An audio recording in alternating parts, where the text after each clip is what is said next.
Kamusta ka naman, teacher? Ayos naman po. Kamusta ang buhay-buhay? Dati pa din. Dati pa din. Maganda pa din.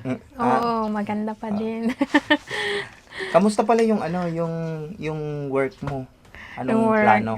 Hindi pa ako nag-a-apply. Nagpapahinga muna ako. Mm-mm. Pero siguro pag di na tag-ulan, yun, doon ako mag-a-apply. Mm-mm. Kasi Pero- tag-ulan pa, ang hirap. Pero kung i-rate mo yung condition mo ngayon para sa'yo, ikaw kasi nakakaramdam niyan eh. Opo. Rate 1 to 10, nasaan stage ka na ngayon? Siguro po nasa 9 na rin ako ngayon. Ah, okay. 90%. Opo. Galing. So yung pakiramdam mo talaga is nasa 90% Nasa na yung 90% na rin Nabawasan na ba yung panginginig mo? po. Opo, hindi na po masyado ngayon. Hindi na siya masyado. Mm. How about pagka nakatayo ka ng matagal? Ano po, nangangali po ako. Yun pa din. Opo. Kasi yun yung unang napansin namin nung natatanda mo yung nagturo-turo tayo doon sa, Opo. 'di ba, may classroom tayo doon sa bahay ni Daddy Frankie before. Mm-mm. Yun yung pinaka-main na may epekto sa katawan mo eh. Opo, Yung yung gamot. panginginig. Epekto daw po yun ng gamot, sabi po ng doktor. So until now, tinitake mo pa yung gamot. Opo. Hindi mo naman siya na i-skip. Hindi po ako nag-i-skip. Takot po ako mag-skip din. Very good. Baka kasi bumalik. Mm-mm. Yun po. So, aside from that, sa mind, okay na siya? Mm. Hindi na siya medyo stressful? Or nag-iisip-isip ka pa rin until now? Hindi naman na po. Hindi na. Mm-mm. Very good. Trying na i-condition ko na rin pati yung isip ko po. Mm-mm. Sa lakas kumain. Yun po, matakaw po akong kumain. Very good. Nice. Much better po yun. Mas okay Sa na. katunayan, nagpapaluto po ako ng almusal ko ngayon. Dati hindi. Dati hindi. Sila lang bahala kung anong iluto nila. Mm-mm. Ano Kung mayroon, kung wala, ganun. Ano bang ulam natin ngayon? Corn beef. Wow, sarap. Wow, sarap. Tsaka yung yun kasi yung pinatatanong ni Daddy Frankie, no?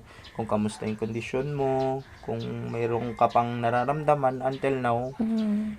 So, overall, Opo, medyo na lang naman na po. kasi parang nanginginig ka pa rin until now, no? Mm. So, yan talaga yung sa gamot. Opo, epekto ng sa gamot po. Ilan na pa ba ang iniinom mong gamot? 3 pa rin po. Hindi pa rin nababawasan. Hindi pa rin. Madami pa. Opo. May schedule Asan ka si pa ba? Daddy Frankie? Mayroon silang ibang pinuntahan. Ay, naghati-hati na naman kayo. Opo. Oo. Matanong ko lang, Teacher Mary Jane, yung sa, may follow-up check-up ka ba? Follow-up check-up? Yes. Meron po. Kailan yung next? Monthly po. Monthly, kailan yung next? Sa RH na po ako nagpapa-check-up. Dito sa bayan. O, sa bayan Sa na po. bayan. Kasi medyo naman na po ako. Okay na. Kaya sa RH na po ako. Mm-mm. Yung nire-reseta nila is same lang sa dati mong iniinom. Opo, same lang. Wala silang binabawas, dinadagdag. Wala po. Kasi, specialist talaga yun sa mga kondisyon nyo or general, doctor? Nurse lang po siya. Si Nurse Judy. Mm-mm. Nurse Paul. Nakalagay po. Kasi based on experience ito advice lang naman namin, no? Based on experience ng buong team Daddy Frankie, mas inaano pa kasi natin, mas dinadala namin or mas pinatitingin namin kayo doon sa talagang specialist. Opo. Kasi kung magpupunta lang tayo sa hindi ko naman sinasabi minamaliit yung pinuntahan nyo, ha. Shoutout po sa inyo, pasensya na po, pasintabi po. Shout out natin si Dr. Marlo de Guzman. Ayun. Head Shoutout ng po sa LRHU. Mm-mm. Doc, Sabi niya, train din daw siya doon. Okay. Yun yung pinaka doon. Yun yung pinaka gusto nating kunin. Kasi, pagka hindi tayo nagpunta sa talagang para doon, is hindi mababawasan or hindi madadagdagan yung para sa akma sa, sa health mo, di ba? Kaya, yun lang naman yung concern natin. Pero kung para doon talaga sila, or doon talaga si Doc, shoutout sa inyo, Doc, is very good, no? At least, kampante na kami. Tsaka, Maluwag na sa amin. malapit na din. Kasi pag sa Dagupan, malayo. Talagang nag-aano ka pa rin Biyahe pa. pagka-biyahe.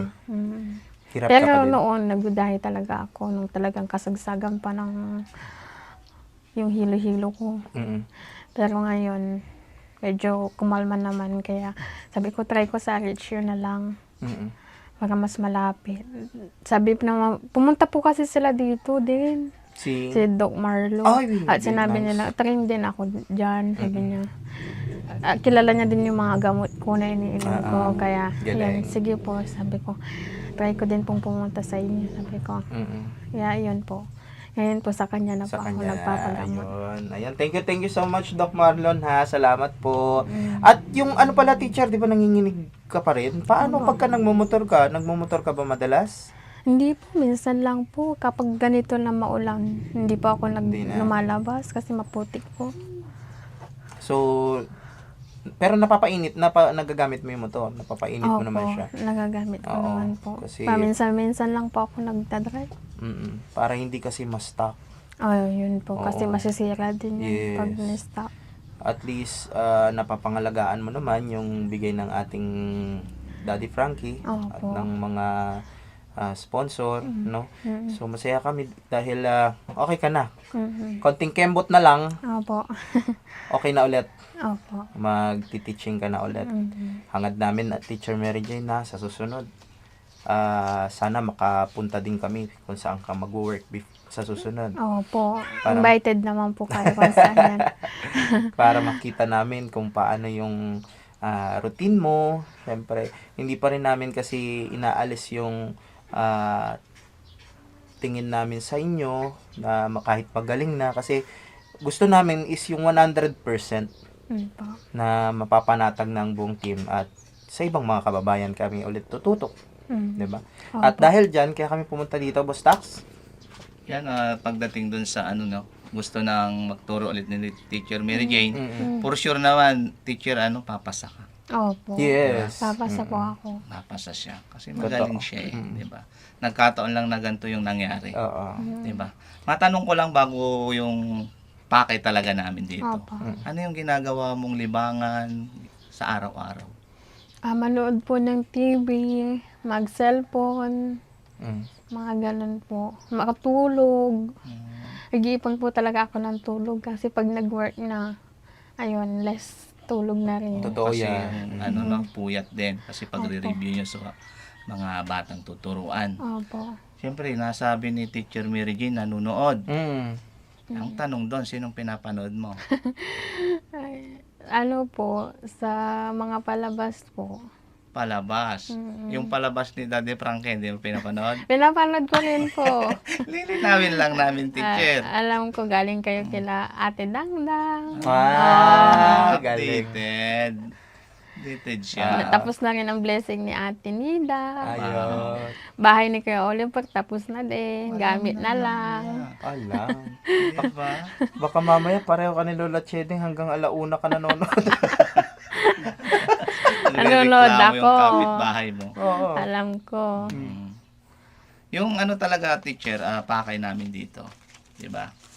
Yung plaka. Oh, Ayun. nakuha na ni Daddy Frankie, pinakuha sa amin, sa team niya, na kukunin na namin dahil na-release na nga doon, Opo. na-release na ng LTO.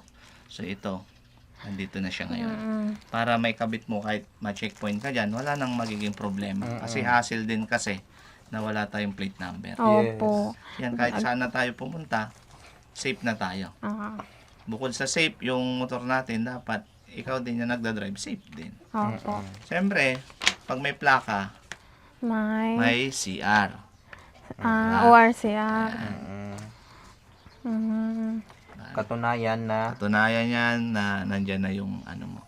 sa iyo yung Tapos, motor. nakapangalan sa pangalan mo. Opo. Yun. Di ba? Di ba bigay ni Daddy Frankie to? Opo. Basahin mo nga to. Mary Jane Pere Libre. Libre! Di ba? Ang galing mo doon. Di ba? Ayos. Bigay ni Daddy Frankie yan. Kasi ibig sabihin, yan. Libre. Libre. Ayos. Galing mo Galing doon. ang apelido Free. ng teacher. Saka bukod dyan, Ken, Teacher Mary Jane. At ito, ano bang, ano ngayon ito? Laminate pa? Ang laki masyado eh. Hindi, ano na Like yan, dati kasi, ipa-xerox mo to, Mm-mm. iwan mo sa bahay mo to. Yes, always. Yung Xerox yung dadali. Oo. Tapos plastic mo na lang para pag nasa compartment, Yeah. possible pa rin mabasa kasi pag di naka-plastic. Pati ito, plastic mo din to kahit nandyan lang sa bahay. Kahit ilagay niya lang dyan sa mga Oo. folder niya. Folder mo, envelope. Basta hindi mo siya mami-misplace. Kasi kailangan mo yan. Yes. Kasi in case na ano. Opo. Salamat Photocopy lang yan. Tapos yung photocopy, yun yung dadalhin mo sa motor. ORCR pala to. Oo. Tapos ipakabit mo na to. Si tatay na lang magkakabit. Si tatay na lang. Opo. Mm-mm. At magkitanong pa tayo kay Teacher Mary Chi. Oh, sige. Kamusta naman, teacher, yung love life? Yeah. Wala po akong love life ngayon. Bakit? Solo life lang po. So, ayaw mo munang pumasok sa ganun. Hindi po muna. Nagpupukas po muna ako sa sarili ko ngayon. Galing. Hindi ba nagparamdam si, Si Ano? ex. Hindi, natanong ko lang. Isa ka na, Sorry, teacher. sorry. Medyo chismoso kami ngayon. Marites Si ex. tayo ngayon eh. Hindi po nagparamdam sex. Busy siya. Ay, busy siya. Pero alam mong busy siya. Opo, alam ko. Ay, ikaw Kasi yung nagparamdam nag-work sa kanya. siya. Nag-work siya eh. Pero nag-try ka rin, teacher, na magparamdam sa kanya. Hindi na po. Hindi na. Hinayaan ka na siya. Pero Masaya na okay rin na. siya. Masaya ka na rin. Opo, masaya na rin po. Pero ganun lang talaga yung buhay natin, teacher, eh, di ba? Marami dyan. Tsaka maraming magkaka-interest sa'yo kasi Nakikinig bukod din. sa profession, siyempre, hindi sa pag-aano, pretty, di ba, si teacher. Kaya hindi malayo. Pero sa ngayon, concentrate muna siya sa kung ano yung buhay meron siya ngayon. At the same time, yung pinaplan niya na mag-aano siya ulit, di ba? Magtuturo siya ulit, mag-a-apply siya ulit. Kaya inuulit ko, sigurado kami at sigurado ka naman na maipapasa mo siya. Yes. Di ba? Siyempre, bago ang lahat, di ba? Pray tayo. Wala namang sesentro sa atin eh. Sa lahat ng gusto natin marating sa buhay natin, pinaplano natin sa buhay natin, dapat nakasentro lagi si Lord sa atin. Opo. Para maging successful tayo doon. Yung goal natin, makuha natin. Si God talaga. Matalino to eh. Oo, Siyempre, basic lang. kita naman doon sa mga Medal. medal niya, mga awards. Diba? Marami. Isang balaybay. Yung iba daw, Alam mo yun, yung word na yun? Balaybay. Magsampay. Isang sampay. Oo, yung Sa kung sa lansan. saging. bukos. Oo, Ah, yung isang buong ganon. Tapos Kuya Chano, nasabi niya pa, hindi pa yun lahat. Oo, Di ba hindi may pa lahat. mga nawala-wala Nasira na doon, pa. nasira na. Di ba? Alam mo, kami mismo proud kami doon kasi alam mo, nagkaroon kami din noon nung time na elementary high school, yung pa isa-isa lang. Eh, pagdating sa'yo, bugkos. Pa isa-isa lang, ribbon pa. Wala kami doon sa, nandun lang kami sa, may alam din na onte, kaya nagkakaroon din ng top, kaya may isa-isa. Pero bronze. Yung pilit, yung pilit na di ba? Kalawang yung sa amin. Eh sa'yo kasi may silver, may gold, di ba? Sa amin, hindi na nakaalis, ganun lang talaga. Bronze lang talaga. Si Kuya Chano daw, ribbon lang talaga. Nakatanggap din ako ng ganon, boss. Natanggap. May nakasulat, parents. Ayos nung graduate ka. Oo, parents. May kasamang bulaklak yan, maliit. Tapos graduate, ganon. Graduate. Meron din naman pala. graduate pala. Matalino din. Oo. Pumasa eh. Pumasa. Oo, at least Kahit pa paano nakagraduate. graduate. Diba? Kaya nga pag nag-vlog Si Kuya Sam muna, nananahimik. Tanungin mo, teacher, si Kuya Sam. Ikaw naman, Kuya Sam, anong natanggap Muntikan mo? nga akong hindi makakuha kasi late na ako nun. Mantik pa nga. Late pala. Oo. Mm, Kaya pag nag-vlog to, panis tayo dito eh, kasi matalino to. matalino. Sabi nga nila, mag-vlog ka na din. Okay na. Ano iba-vlog ko, sabi ko. Oo, pero wag mong pwersahin ha. Laging sinasabi ni Daddy Frankie sa lahat ng mga aspiring vloggers, hindi ganon kadali. Hindi na po Oo. ganun. Kasi kadali. madaling papasok ang followers, pero kung hindi mo siya gagawin as nag-e-enjoy ka lang, hobby mo lang, hindi ganon kadali. Opo. Kasi pagka ginawa mo siyang hanap buhay talaga, may stress ka lang. Kasi hindi mabilis ang followers, pero hindi ka naman kikita sa followers eh. Oo. Yes. Sa Doon mga papasok nanonood yun. sa'yo. Sa mga manonood sa'yo, doon ka magkakaroon ng income. So, pagka ginawa mo siyang hanap buhay, talagang may stress ka. Kung doon mo kukunin yung pang araw-araw mo. 'Di ba? Huwag kang magpo-promote ng sugalang. Ah. Muntik din yan ang school year niya. Muntik na din ang valedictorian niya. Ay na-mention katabi, magkatabi sila. Sayang. Sayang. Kala ko ako yung katabi ko tinawag. Katabi Eh. niya eh. Matalino din. Mm. Ano ba yung pinaka-practice mo? Or major na? Major subject mo meron ba? Opo, English po. Secondary education ka? Opo. Kaya. Yeah. High school. Ano kaya? Yeah. Hindi, alam ko lang kasi yung secondary education kasi BE Ed ako. Mm. Elementary education ako. Pero first year lang. Ay, sorry. Hindi ko natapos. So doon sa ano na yun, ma'am, marami kang maging Nag-IT content ka na. doon. Nag-IT ka na. Hindi. Hindi rin. Hindi. Pwede, IT, ito, tambay, ganun. Information tambay. Hindi, information tambay. Galing. Matalino Galing talaga. talaga. Panis talaga. Information tambay. Kung sa babae, Martes. Okay, information tambay. Ano yung tatanong mo, Kuya Sam? Yun nga, nasagot na niya eh. Wag mo na itanong. Wag mo na itanong. Ulit na. So, ayan, Teacher Mary Jane, bago pa mapahaba yung kwentuhan natin, kasi syempre, nakita natin, no, until now talaga, nanginginig pa rin siya sa gamot niya nga, sabi niya. So, ito, Teacher Mary Jane, meron Wow, may bigas may ako. bigay si Daddy Frankie para sa iyo. Yung Yan, oh. Bigas, aroma. Aroma. Ano bang ibig sabihin ng aroma, teacher? yan. Aroma, yung parang rice, ano ba ang tawag? Nakaka-attract, Amoy. no? Yun, Amoy. yung amoy niya. Ibig sabihin, masarap siya. Tamang-tama, tag-ulan. Ibig sabihin, Walang- aroma, masarap. Kahit walang ulam. Kaya hindi Opo. kami magbibigay ng pang-ulam. Aroma. Ito na lang. Ano, teacher, ah? Bigas na ulam pa. Ang kagandahan. Yan ang flavor niya, teacher, oh. Yan. Pandan. Hipon. Ay, ito. Ayan, oh. Ayan, oh. May kasama na yan sa loob.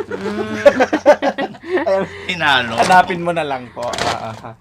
So, ayan. Baka may gusto kang sabihin kay Daddy Frankie? Ayun. Daddy Frankie, thank you po sa bigas na bigay mo. Ayun, wala po akong masabi. Maraming salamat po. Yung tungkol sa nagkasakit siya nung nakaraan, di ba? Opo. Daddy Frankie, pagaling ka na po. Okay naman na siya. Kaso yung pagiging hardworking niya, ganun anong pa gusto mo din. sabihin sa kanya? Pahinga din, Daddy Frankie, pag may time. Kahit nanginginig na kasi. Masyado kang masipag. Di ba? Mm. Alam mo naman Punta yan. doon, punta dito. Oh. Rain or shine, no? Oo, rain or shine. Kahit na binabaha na yung daan mo, sige pa rin. Napanood mo ba yung Baha serye namin before? Doon sa 1, 2, 1, 2, 3. Yung market sila. Umakyat sila sa, ba yun? Kanal ba Tumuntong yun? sila kasi yun yung daanan ng tubig kasi maputik doon kila Ate Dangdang. Kilate dangdang yun. No? Mahirap din pala yung daan nila. Ang layo pa Katulad, pati. katulad dito din. So, yon mga kababayan, mga kabarangay. Teacher Mary Jane, thank you Opo, Salamat thank you din po. at napaunlakan mo kaming interview. Kahit puro kalokohan lang nagagagawa namin, ha? Siyempre gusto natin si teacher kasi happy. Happy. Wala nga naman magkwentuhan tayo din malungkot. Malungkot. Pangit din naman. Ang ganda ng umaga na, ang ganda ng aura niya nung pag-welcome niya sa atin. Tapos babanatan natin si Teacher Major Regine ng medyo dramatic. Parang pangit, no? Maganda yung umaga, tapos paiyakin mo. Dapat happy lang. Yeah. And really, ikaw ba? Gusto ko, happy ka. So, yun mga kababayan, mga kabarangay. Maraming salamat po sa lahat po ng tumutok at sa lahat po ng mga nandiyan po sa baba sa premiere po ni Daddy Frankie. Meron siyang premiere 9:08 AM, 2:08 PM ng hapon at 7:08 ng gabi. Maraming salamat po sa patuloy na sumusuporta at tumatangkilik ng mga videos ni Daddy Frankie. At lagi nga sinasabi ni Daddy Frankie, no, hindi po namin magagawa ang mga bagay na to kung hindi po dahil sa inyong lahat. Sa mga nagla-like, nagko-comment, nag-share po ng mga videos niya. magmula sa kanyang Facebook page na Daddy Frankie Official at sa kanyang YouTube channel na Daddy Frankie. Maraming salamat po sa buong tiwala nyo sa buong Team Daddy Frankie. Kuya Tax? Yun mga kababayan, syempre hindi po kami magsasawa magpasalamat sa inyong lahat. Lahat mula noon na yumayakap kay Daddy Frankie at sa buong team. Maraming salamat po dahil ulit-ulit at paulit-ulit po namin sasabihin, kung wala po kayo, wala po kami, wala po si Daddy Frankie. Kayo po ang tunay na dahilan kaya nagpapatuloy po ang team, nagpapatuloy si Daddy Frankie sa pagtulong sa mga kababayan natin. At syempre, bago matapos ang lahat, pagpasyensyahan mo na itong pinaabot ni Daddy Frankie sa'yo. Ha? Opo. Sabi niya Wala sa pong amin, ang problema. bilin niya, kayo na muna kasi nahati nga yung team namin. Hindi natin masabi